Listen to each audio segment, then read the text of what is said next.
ሄርሜላ ይሄን ስታይ እንግዲህ ምን ትልሆን እንግዲህ ሩትዬና አብርሽዬ እዚህ ፈታ ፏፍሽ እያሉ ነው። እሷ ደግሞ እንግዲህ ከወንድም ተብዬው ጨበሪያሙ ጋር እንግዲህ ሆስፒታል ውስጥ እየተጋደመች ትገኛለች። ትላንትና ፍሬው ምን አለ መሰላችሁ? ፍሬዬን እንዴት እንደምወደው ማለት ነው። ለምን መሰላችሁ የምወደው? እውነቱን ቁጭ ነው የሚያደርገው። ሩትዬ ጥፋተኛ ከሆነች አዎ ጥፋተኛ ነሽ፣ አብርሽ ጥፋተኛ ከሆነ አዎ ጥፋተኛ ነክ።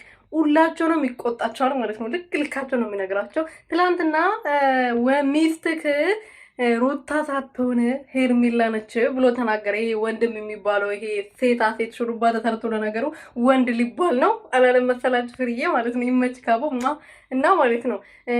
ከዛ በኋላ ወንድም ቢሆን እውነትም ፍሬው እንዳለው ማለት ነው። ወንድም ቢሆን እሱ የሚከበርበት ቤተሰቦቹ የሚከበሩበት እሷ የምትከበርበት ቦታ ላይ እንድትገኝ ነው እንጂ መምከር ያለበት እዚህ ረክሳ እያለቀሰች ባለ ትዳር እንድትበጠብጥ። ምን አይነት ቤተሰብ ናቸው ግን?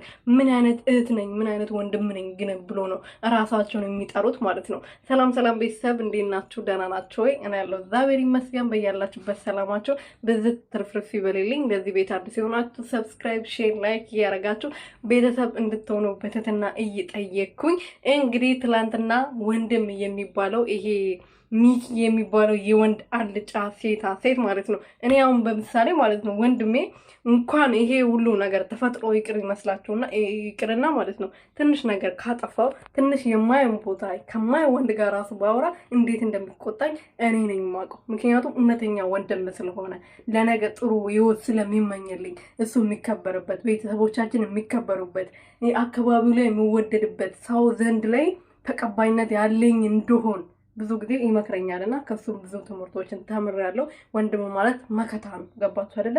አባት ሁሉ ነገር ነው ማለት ነው ከአባት ቀጥሎና። ገባችሁ አይደለ? ስለዚህ ይሄ ሚኪ የሚባለው እህቱ ነው። እውነት እህቱ ከሆነች እሱ ነገ ያቺ ሴት መታ ሲጀማ ወንዶች እንደዚህ አይነት ሴቶች አይወዱም። እነዚህ ምን አይነት ቤተሰብ እንደሆኑ ከምን አይነት ቤተሰብ እንደተፈጠሩ እናት አባታቸው ምን አይነት ቤተሰብ እንደሆኑ ራሱ እኔ ግራ ግብት ይለኛል ማለት ነው። እና ትላንትና እንደዛ ሲል ነበረ። ንገረን እስቲ ምናምን እየነገራቸው ነበር እኮ አልፈልጋትም፣ አንቺን እንደ እህቴ ነው ማይሽ፣ ሚስቴ ሩቲ ነች፣ የልጄ እናት ነች፣ ብዙ አጥፍቻለሁ እና ይቅርታ ጠይቄያቸዋለሁ፣ ብዙ እንደበደልኳቸው ተነግሮኛል፣ እንደዛም ሆኖ ይቅርታ ጠይቄያለሁ አለ። አብርሃም ከልቡ ውስጡ ያለውን ነው እየተናገረው። ምንም መተት የሚባል ነገር የለም።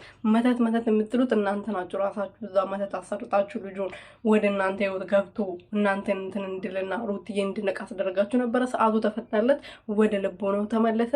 ለሩትዬ ምን ያህል ፍቅር እንዳለው ለልጁ ምን ያህል ፍቅር እንዳለው ገባው፣ ወደ ልቦ ነው ተመለሰ። አለቅ። ሌላ ድራማ የለውም። ገባችሁ አይደለ? ንቁ ከእንቅልፋችሁ እናንተ አውሬዎች።